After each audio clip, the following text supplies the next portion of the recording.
Hi guys, welcome to chapter 3 of part 2, Capture. Hope you guys are doing great this week and having a nice time doing whatever you're doing. I'm doing fine, so thanks. Let's get started. Lindy was tearful. I hated those things. I don't like it when I get scared. Don't, let's go there again. Feeling decidedly shaky, the party limped across the lawn and were completely unprepared for the surprise that was waiting for them in the summer house. The Proc was sitting comfortably in one of the chairs. The professor steadied himself against a post. Proc, you are an annoying fellow. You turn up at the most inconvenient times. He sank into a chair, breathing heavily. It was the first time the boys had ever seen the Proc, and they gazed at him apprehensively. Lindy stepped forward and said in an angry voice, "You know you're a very nasty man. You made us horribly frightened, and that's not fair. You should just apologize." The Proc nonchalantly crossed one long leg over the other. "Don't blame me, little girl. The professor knew what to expect. It's his fault for getting you into a situation like that." "It's not his fault, and stop calling me little girl. My name is Lindy." The Proc rose, eyes glittering with anger. "I came here to give you a warning. If you persist in this adventure, then the Sidewinders are just a beginning. Give up this foolish idea of the Whangdoodle, or it will be the worst for you all." The professor said quickly, "Proc, you have said enough. Anything else should be said to me personally and not in front of the children." "No, I intend them to hear this. They are the only ones who can prevent you from continuing this mad scheme." The Proc pulled the golden yo-yo from his pocket. It bounced and danced violently in front of the boys. "Put that away." The professor spoke in such a sharp voice that the children jumped. "You have delivered your warning. Now please go." The Proc moved to the doorway in a single sinuous movement. "Mark my words well. Think on them. Think hard, or you'll be sorry." Taking hold of a post, he slid around it 3 times and was gone. Lindy said in a small, apologetic voice, "Professor, I'm not sure I want to do the adventure anymore. I know the Sidewinders didn't harm us, but they did frighten me so." The professor looked at her fondly. "I know. You were so very brave about it." "No, I wasn't." She began to get tearful again. "I cried and everything." "Well, it's all right to cry. It helps a great deal sometimes. And just think what you accomplished today. You made it to Wangdoodle Land. Apart from me, you were the first humans to have been there in hundreds of years. It's a fantastic accomplishment." Lindy brightened a little. "We did do it, didn't we?" "You bet we did," the professor replied enthusiastically, "and we learned a valuable lesson from our experience with the Sidewinders." "What was that?" asked Ben. "If you remain calm in the midst of great chaos, it is the surest guarantee that it will eventually subside." "But those creatures were really gross," said Lindy, "and the Proc said they were just the beginning." "Yeah, what else could be he come up with?" demanded Tom. "Well," the professor answered, "what weapons has he left? Powerful ones, you may be sure. When all else fails, he will resort to using things that can do us most harm. Things like the weapon he used today, which was fear. The Prague banked on the fact that we would be afraid. Tomorrow he may use greed, envy, superstition, pride, lust, or selfishness. Not only will he play on our vices, he will undoubtedly use our virtues as well." "How could he do that?" asked Ben. "Oh, by relying on our generosity or sentimentality, or even your sense of humor." "I don't understand any of this," said Lindy. "Lindy, all you have to know is that your greatest weapons are reason and lack of fear." "You've been through a lot of this before, haven't you, Professor?" Ben asked. "Indeed I have. I have made many excursions into Whangdoodle Land, and I have faced many dangers, and you can see I'm none the worse for my adventures." "Well, there you are, Lindy. said Ben comfortingly. If the professor can do it, so can we. How about giving it another try? Lindy looked at the professor and the two boys. Would we see the wifflebird again? She asked. Undoubtedly. When should we go to Whangdoodle again? Ben wanted to know. As soon as possible. As soon as possible. I'm sure the Proc is banking on the fact that we've been thoroughly scared. He won't be expecting us to try anything right away. That gives us great advantage. Won't he know we're there? Said Lindy fearfully. I doubt it. Don't forget, he has a lot to do just being Prime Minister. I'm certain he only knows where we are when he has time to check. Like he did with me, said Lindy, remembering her walk home from school. Precisely. Now, the best remedy for a bad scare is to turn right around and face whatever frightened you. So, are you game for another attempt tomorrow? Yes, said Ben. Yes, said Tom. Okay, said Lindy. Bravo, the professor beamed. I have three of the bravest friends in the world. I am tremendously proud of you. Give me your scrappy caps. I don't want you walking or wandering around with those on your heads. Go home now, sleep well, don't be afraid. I will see you early tomorrow. The children wondered how on earth they were going to face their parents. How would they stop themselves from talking about their fantastic adventure? To their surprise, it turned out to be much easier than they anticipated. When they arrived home, they found their mother packing suitcases for their visit to Grandma. Mr. Potter was busy making last-minute phone calls. Ethel was preparing dinner. Nobody paid any particular attention to the children. I want you to start dinner without us, Miss Potter said. Daddy and I will have a lot to do. What time do you go, Mommy? Lindy wanted to know. We're leaving tomorrow morning. We'll be back a week from Sunday. Did you tell Ethel we'd be visiting the professor? Tom asked. Mrs. Potter smiled. You and your professor, that's all you talk about these days. Yes, I did speak to Ethel. It's perfectly all right. The children went downstairs to dinner. They were not very hungry, and they toyed with their food as they talked quietly together. Mrs. Potter would have been very surprised had she been able to hear the conversation. The children went over every detail of their amazing visit to Whangdoodle Land. They talked about the terrible sidewinders, the oily Proc, and the beautiful wifflebird. They thought with pleasure of the beautiful flowers and trees and the incredible singing river. Uppermost in their minds was the fact that tomorrow was the beginning of their school holiday, and they were going to visit Whangdoodle Land again. Each child wondered what fresh adventures the day would bring. Chapter 4. When the children arrived at his house, the professor wasted no time in getting down to essentials. Oh, excuse me. Let me go back. Let's start again. When the children arrived at his house, the professor wasted no time in getting down to essentials. He put them through a grueling set of warming up exercises that demanded every ounce of concentration they had. Before giving them the scrappy caps again, he spoke once more of the need for caution. I know that I repeat myself, but please be alert and watchful and stay close to me. The children were eager to begin. Forgotten were the terrors of yesterday's adventure. Whangdoodle Land was a place of beauty and wonder, and they longed to be there. They felt no fear as they donned the scrappy caps, welcoming the tumbling sensation that told them they were once again on their way. The brilliant light surrounded them, and they found themselves standing at the edge of the Golden River. No sidewinders, said Lindy with relief. None at all, said the professor happily. Come along. They walked by the river. It sang its joyous song, and today the birds were singing too. The children saw bright flashes of color as wonderful feathered creatures flew among the purple and mauve foliage. There was a special feeling to this second day in Whangdoodle Land. We will head towards Ploy, declared the professor, but we will go by way of the river. What's Ploy? Tom asked. It's a place kind of rocky and interesting country. You'll see. What's this part of the country called right here? Asked Ben. This region is called the Bland Lands because it is so flat, you see. Lindsay's nose was twitching.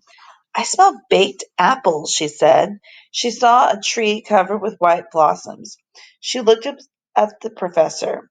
It's the tree, huh? He nodded and she sighed. I'll never get used to this place. Professor, the palace looks nearer today. It's bigger and sort of different. Ben said. The children looked at the shining edifice on top of the distant mountains. It's probably the angle of the sun, said the professor. It's quite a long way away, believe me. Lindy made an important sound. Excuse me, Lindy made an impatient sound. Oh, I can't wait to meet the Whangdoodle. She kicked at the brightly colored stone on the path, and it bounced and rolled ahead of her. It hit a rock and cracked apart. A beautiful jewel-like flower grew out of it. Lindy was about to examine it when Tom said in a thunderstruck voice, Look at that! He pointed towards the river, and the children gasped. At the river's edge, rocking gently in the water, was a beautiful red barge. It had a burnt orange sail, a soaring mast, glowing teak decks, and a magnificent ship's wheel. A polished brass handrail encircled the boat. Painted on the transom in bright letters were the words, The Jolly Boat. Holy cow, said Ben. Do you suppose we could go aboard? I don't see why not, said the professor. The children raced up the gangplank. Look at the ship's bell, yelled Tom, and he rang it loudly. It produced a wonderful melodious sound. But who does this belong to? Asked Ben. This is the royal barge. It belongs to the Whangdoodle, the professor explained. It was easy to tell that the barge was a master shipbuilder's creation. It was exquisitely fitted together and varnished to perfection. The companionways were gleaming white. Silk line was coiled in neat circles fore and aft and amidships. The cleats and davits and winches were highly polished brass. The prow bore a beautiful carved figurehead, a lady with her head flung back and hair streaming in the wind. Beneath a striped canopy, a table and chairs were laid out with bright tablecloth and comfortable cushions. The professor said with enthusiasm, Well, shall we get under way? You mean we can go for a ride? Asked Tom incredulously. Of course. Now, which of you knows a good joke? The children looked puzzled. Come on, cried the professor. This is the Jolly Boat. We need a joke to get it started. I know a joke, said Lindy. It goes like this. How did the telephone propose to the lady? How? Asked the professor. By giving her a ring. Boy, Lindy, spoke in a disgusted voice. That's pathetic. I was only trying to help, she said. The Jolly Boat trembled. Well, that's a start, encouraged the professor. Tom, what about you?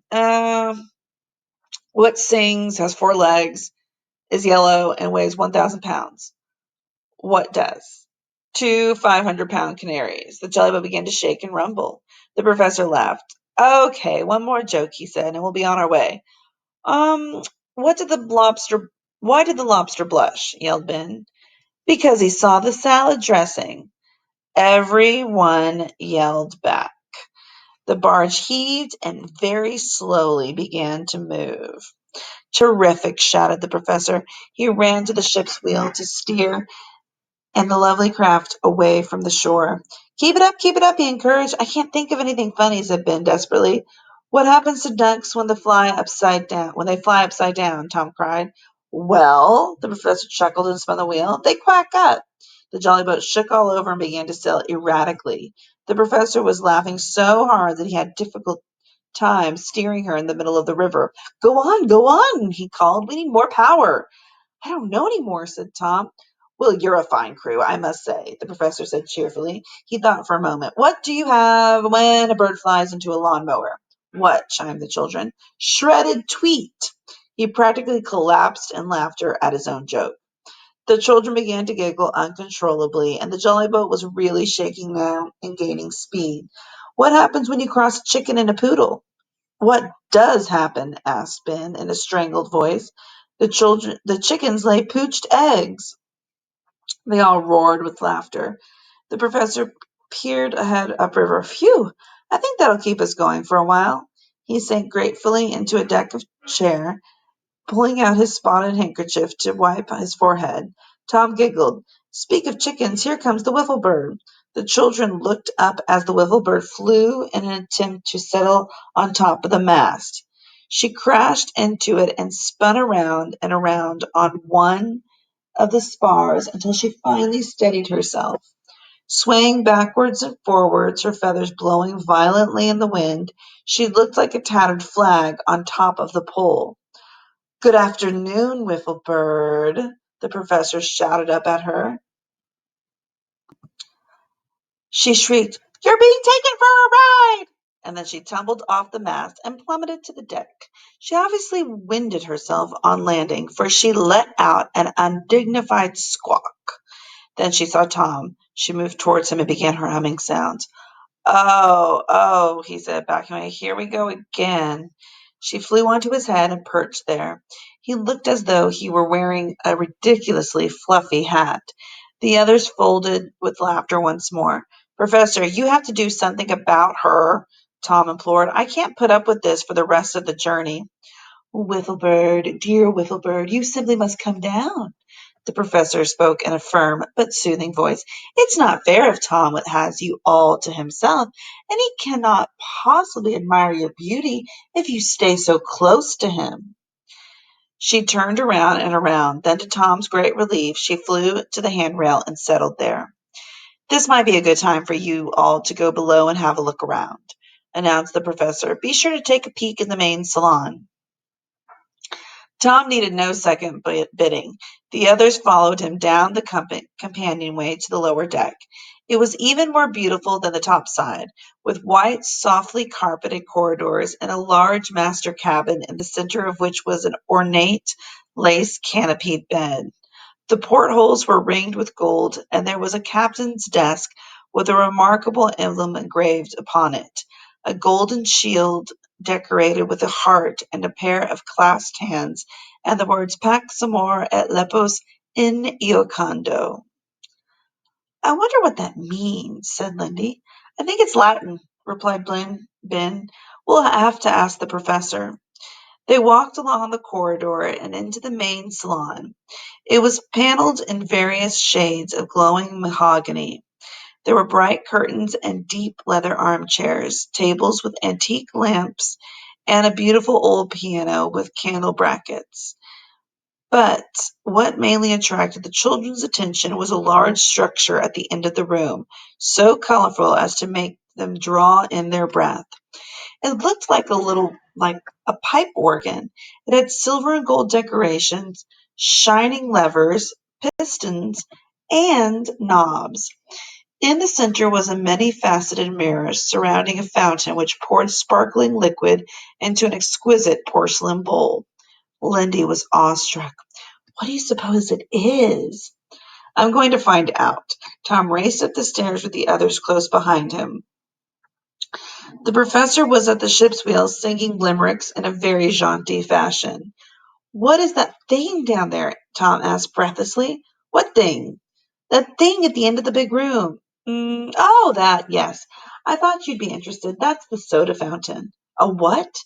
"Haven't you ever heard of a soda fountain? It's the Whangdoodles' favorite plaything. It has a very sweet tooth, you know. Why don't you all go and get an ice cream?" "What do we have to do?" asked Ben.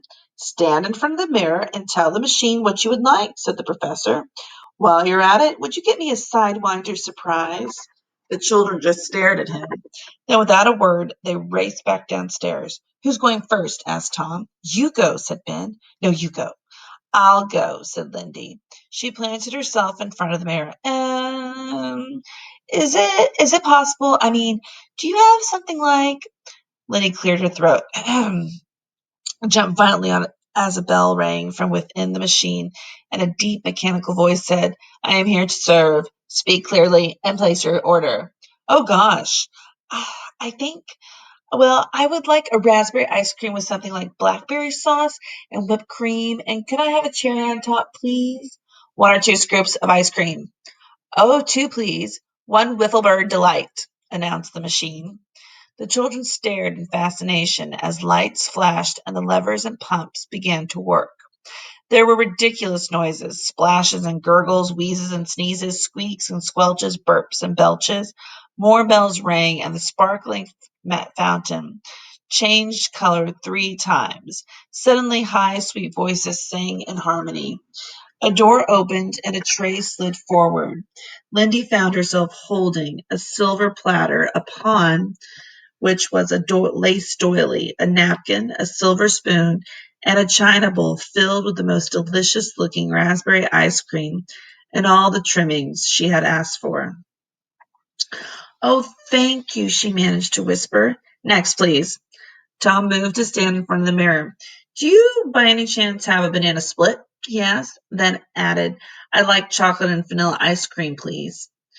"One Proc's passion." The machine began all over again. The voices finished singing, and Tom was presented with the most fantastic banana split he had ever seen. It was Ben's turn. He asked politely for a vanilla ripple with some kind of hot sauce. "One Flutterby fudge coming up," the voice declared, and Ben was given a mouth-watering concoction. "Don't forget the professor," Lindy reminded the boys. Ben turned back to the mirror. "We have a friend who would like a Sidewinder surprise." The machine outdid itself. It chattered and chimed furiously. When the order arrived, the children couldn't help smiling.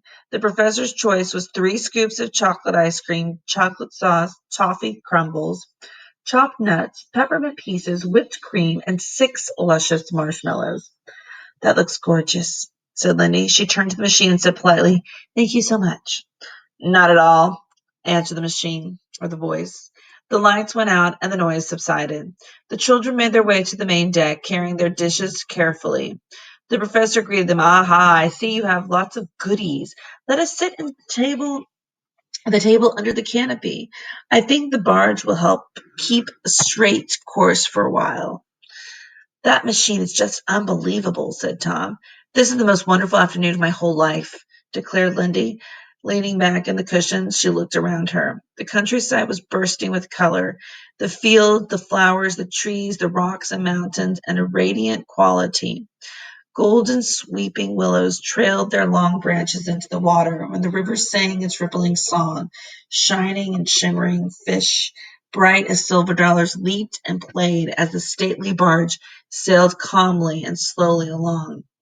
I don't ever remember seeing Whangdoodle Land as it is today," said the professor. "Perhaps it is because you are all with me." He blinked fondly at the children. The wifflebird, who had been sleeping, shook herself and muttered, "You're being taken for a ride." "You keep saying that, my friend. I wish you would explain yourself." "Professor, why does the Whangdoodle have a lady carved on the front of the boat?" asked Ben. "My guess is that the Whangdoodle uses the figurehead to remind him of a world he used to know, the world of human beings." "What's that writing on the desk in the cabin?" Tom inquired. "It is the Whangdoodle's motto, Pax amor et lepus in eo condo," Latin for peace, love, and a sense of fun. Lindy said idly, "How come there aren't any cows by the river?" "At home you always see cows by a river. Here you'd be more likely to see an oink or a tree squeak or something like that," said the professor with a smile. Lindy suddenly jumped up and ran into a railing. "Look!" she cried excitedly and pointed to the shore. "Flutterbys!" There were hundreds of them, beautiful multicolored winged creatures, flying and clustering around a dark blue tree that was bursting with pale blue flowers. "They're swarming to the ambrosia tree," said the professor. "It produces a delicious nectar, which flutterbys love. They hang on the leaves like jewels on a necklace," Lindy marveled. "We're getting pretty close to Ploy. See how rocky the terrain is becoming?" The professor took over the wheel once more. "Children, I'm not going much farther today. There's the Gyascutus that lives somewhere in, excuse me, there's a Gyascutus that lives somewhere in this region. I met him once, and I wouldn't want to bump into him again." "What's a Gyascutus?" Tom wanted to know. "A very large, bad-tempered bird with a huge wingspan." "How huge?" asked Ben. "About 15 feet." "Wow!" Ben looked duly impressed.